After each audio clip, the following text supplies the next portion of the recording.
ഗാത്രഗർത്തങ്ങൾ തോറും സൽഭാവം കൊണ്ടു ചാടി വീണു മോഹിച്ചിടുന്നു.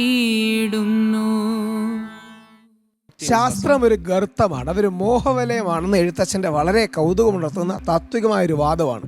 ആരാണ് ഗർത്തമാണ് എന്ന് പറയാൻ പോകുന്നത്? ശരി, ഇവിടെ ആരാ അഗൻസ്റ്റ്? നിങ്ങളുടെ വാദം തുടങ്ങാം. ശാസ്ത്രം 100% ഒരു ഗർത്തമാണ്. പൂർണ്ണമായും ശാസ്ത്രം കൊണ്ട് മാത്രം മനുഷ്യന് ഒരിക്കലും ഒരു നല്ല നിലയിൽ എത്താൻ കഴിയില്ല. അതിനോടൊപ്പം തോളോട് തോൾ ചേർന്ന് നിൽക്കുന്ന ഒരു വസ്തുത തന്നെയാണ് ഭക്തിയും വിശ്വാസവും. ഭക്തിക്കും വിശ്വാസത്തിനും അതിൻ്റെതായ ഇടം നൽകാതെ ഒരിക്കലും ശാസ്ത്രത്തിൽ മനുഷ്യന് പുരോഗതി ഉണ്ടാകാൻ കഴിയില്ല. ശാസ്ത്രം തികച്ചും യുക്തിഭദ്രമാണ്. ശാസ്ത്രമില്ലാത്ത ഒരു മേഖല പോലും ഇന്ന് ഈ ലോകത്തില്ല. ഒരു ദിവസം പോലും നമുക്ക് ശാസ്ത്രമില്ലാത്ത ഒരു ജീവിതം ചിന്തിക്കാനേ കഴിയില്ല. ഇവിടെ ശാസ്ത്രം തെറ്റാന്നോ ഒരിക്കലും ഞാൻ അങ്ങനെ പറയുന്നില്ല. പക്ഷേ അവിടെയും വിശ്വാസത്തിനും ഭക്തിക്കും അതിൻ്റെ ഇടം നൽകണം. ഒരു ചെറിയൊരു ഉദാഹരണം പറയാൻ ആഗ്രഹിക്കാം. ഒരു ഡോക്ടറിൻ്റെ അടുത്ത് നമ്മൾ പോവുക. അവസാന നിമിഷം പോലും ആ ഡോക്ടറും പറയുന്നത് എന്തെങ്കിലും ഒരു അത്ഭുതം അല്ലെ, നിങ്ങൾ വിശ്വസിക്കുന്നതിൽ ശരിക്കും മുറുകെ പിടിക്കാനാണ് ഒരു ഡോക്ടർ പോലും പറയുന്നത്. അവിടെ വൈദ്യശാസ്ത്രം ഇത്രയും പുരോഗതിയിൽ എത്തി നിൽക്കുമ്പോൾ പോലും അങ്ങനെ പറയണമെങ്കിൽ തുല്യമായ അതിൻ്റെ ഒരു ഇതുണ്ട്.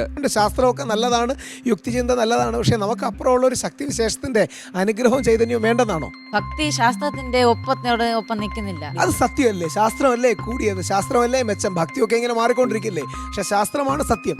ശാസ്ത്രം എത്ര പുരോഗതിയിൽ എത്തിയാൽ പോലും മനുഷ്യ മനസ്സിന് ഒരു ഇത് നൽകാൻ ആധ്യാത്മികതയിലൂടെ മാത്രമേ പറ്റത്തുള്ളൂ. അതായത് ശാസ്ത്രം ജയിച്ചു മനുഷ്യൻ തോറ്റു എന്നൊരവസ്ഥ ഉണ്ടാക്കരുത്. അങ്ങനെ സിനിമ ഉണ്ടായിരുന്നു മലയാളത്തിൽ. ശാസ്ത്രം ശാസ്ത്രീയമായി തെളിയിക്കപ്പെട്ടതാണ്. അതിനെ ഒരാളുടെ വാക്കുകളിലൂടെ നമുക്ക് അതിനെ മാറ്റാൻ കഴിയില്ല. പക്ഷെ ഭക്തി അപ്പോഴപ്പോഴാ മാറി മാറി നിൽക്കുന്ന ഒരു കാഴ്ച നമുക്ക് ഇവിടെ കാണാം. അത് ശരിയല്ലേ?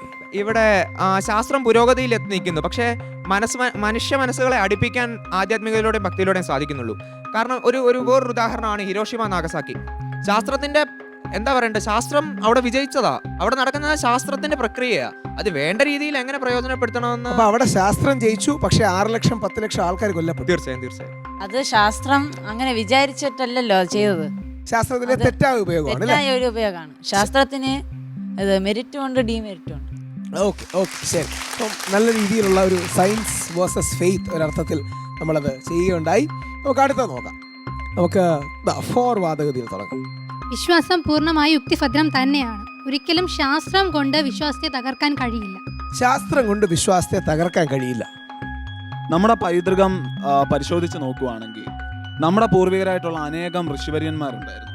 ഇവരൊക്കെ ലോകത്തിന് മഹത്തരമായി തീർന്നേക്കാവുന്ന അനേകം ഗ്രന്ഥങ്ങൾ എഴുതിയിട്ടുണ്ട്. അതേപോലെ തന്നെ അനേകം സിദ്ധാന്തങ്ങൾ കണ്ടുപിടിച്ചിട്ടുമുണ്ട്.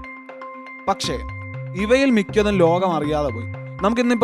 നമുക്കൊരാശയമുണ്ട്, അത് ലോകത്തോട് മുഴുവൻ വിളിച്ചു പറയാൻ നമുക്ക് സാധിക്കും. ഇതെല്ലാം ശാസ്ത്രത്തിന്റെ മെച്ചങ്ങളാണ്. നമ്മുടെ പഴയ സന്യാസിമാരെ അടക്കം നമ്മുടെ വലിയ പൂർവികന്മാരെ, ഋഷിമാരെ, സന്യാസിമാരെ ഈ ഭക്തി കൊണ്ട് മാത്രം കണ്ടുകൊണ്ടാണ് അവരുടെ ശാസ്ത്രീയത ലോകം അറിയാതെ പോയത്, അല്ലേ?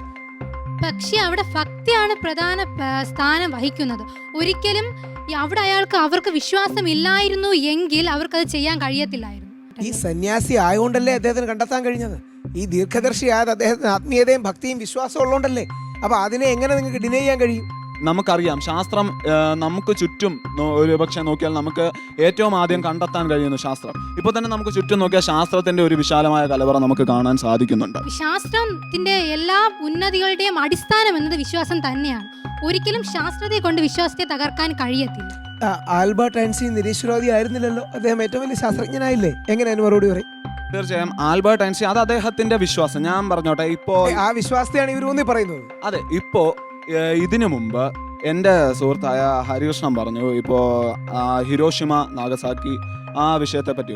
ഞാൻ പറഞ്ഞാൽ അത് ആ ആളുകളുടെ മനോഭാവമാണ്. ഇതിപ്പം ശാസ്ത്രത്തിനെ ആണെങ്കിലും ഇപ്പോൾ ഭക്തിയെ തന്നെ ആണെങ്കിലും തിന്മയ്ക്ക് വേണ്ടിയിട്ട് ഉപയോഗിക്കും. ഇപ്പം അനേകം അനാചാരങ്ങൾ നമുക്കിടയിൽ നടക്കുന്നുണ്ട്, കൂടോത്രം, അതേപോലെയുള്ള ഒരുപാട് കാര്യങ്ങൾ. അപ്പോൾ ഭക്തിയെ ആണെങ്കിലും ശാസ്ത്രത്തിനെ ആണെങ്കിലും. നല്ല പോയിന്റ് അല്ലേ? ഭക്തി ആകട്ടെ ശാസ്ത്രമാകട്ടെ എന്തിനേയും ആൾക്കാർക്ക് തെറ്റായി ഉപയോഗിക്കാം. അതുകൊണ്ട് നിങ്ങൾ ശാസ്ത്രത്തെ എങ്ങനെ വിട്ടു പറയാൻ കഴിയും? വിശ്വാസത്തെയാണോ കൂടുതലായി തെറ്റായി ഉപയോഗിക്കുന്നത്, അതോ ശാസ്ത്രത്തെയാണോ കൂടുതലായി തെറ്റായി? നല്ല ചോദ്യം, അതും കൂടെ കണ്ട് നമുക്ക് കൺക്ലൂഡ് ചെയ്യാം. വിശ്വാസത്തെയാണോ ശാസ്ത്രത്തെയാണോ കൂടുതൽ തെറ്റായി ഉപയോഗിക്കുന്നത്? ഈ 8 ലക്ഷം 10 ലക്ഷം പേരെ കൊന്ന ഹിരോഷിമ നാഗസാക്കി പോലെ, കെമിക്കൽ വാർഫെയർ പോലെ, യുദ്ധങ്ങൾ പോലെ എത്രയോ പേര് മരിക്കുന്നു. കൂടുതൽ ആൾക്കാർ ശാസ്ത്രം കാരണമല്ലേ മരിക്കുന്നത്? അതിന് ഉത്തരം എന്താണെന്ന് വെച്ചാൽ, നാം ഇപ്പോൾ പണ്ട് മുതലേ ഇപ്പോൾ ഇവിടെ രാമായണം, മഹാഭാരതം, അതേപോലെയുള്ള മഹത്തായ ഗ്രന്ഥങ്ങളുണ്ട്. ഇതിൽ നിന്ന് നാം പഠിച്ചു വന്നിട്ടുള്ളത്. മഹാഭാരതം എടുക്കുകയാണെങ്കിൽ ലോകം അതുവരെ കണ്ടിട്ടുള്ള ഏറ്റവും വലിയ യുദ്ധമായിരുന്നു മഹാഭാരതം. ഇനിയിപ്പം ശാസ്ത്രത്തിൻ്റെ കുഴപ്പം മാത്രമല്ല, ഇന്നിപ്പം നമുക്ക് വൈദ്യശാസ്ത്രത്തിൻ്റെ കാര്യം എടുക്കുകയാണെങ്കിൽ ഇപ്പോൾ ശാസ്ത്ര പുരോഗതിയിൽ എത്തുന്നതിന് മുമ്പ്, കുറേ വർഷങ്ങൾക്ക് മുമ്പ് നാം നോക്കുകയാണെങ്കിൽ ഇപ്പോൾ ഒരു വീട്ടിൽ ഒരാൾക്ക്, ആ വീട്ടിലൊരംഗത്തിന് മാരകമായ ഒരു രോഗം ബാധിച്ചു. ഇപ്പോൾ ഉദാഹരണത്തിന് വസൂരി ബാധിച്ചു. ആ രോഗം ബാധിച്ച ആൾ ആ കുടുംബത്തിന് എത്രത്തോളം പ്രിയപ്പെട്ട ആളാണെങ്കിൽ പോലും അന്ന് അതിന് ചികിത്സയില്ല.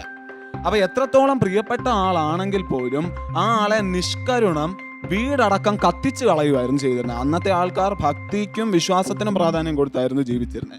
അന്ന് ഇതേപോലെ ശാസ്ത്രത്തിന് പുരോഗതി ഉണ്ടായിട്ടില്ല. മാത്രമല്ല, ഇതേ വിശ്വാസം തന്നെയാണ് ഒരു സ്ത്രീയുടെ ജീവിതം വീടിനുള്ളിലാണ്, അവർക്ക് പുറത്തു പോയി പഠിക്കാൻ കഴിയില്ല, ഇത്തരത്തിലുള്ള വിശ്വാസങ്ങൾ കൈമാറി വന്നിട്ടുണ്ട്. പക്ഷെ അതിനൊക്കെ മാറ്റം വരുത്തിയത് ശാസ്ത്രമാണ്. ശാസ്ത്രചിന്താ പുരോഗതിയാണ് മാറ്റിയെന്നുള്ളതാണ് വാദഗതി. തിരിച്ചുള്ളതാണ്. രണ്ടുപേരും നന്നായിട്ട് തന്നെ, വളരെ നന്നായി തന്നെ ആർഗ്യുമെന്റ്സ് പറഞ്ഞു.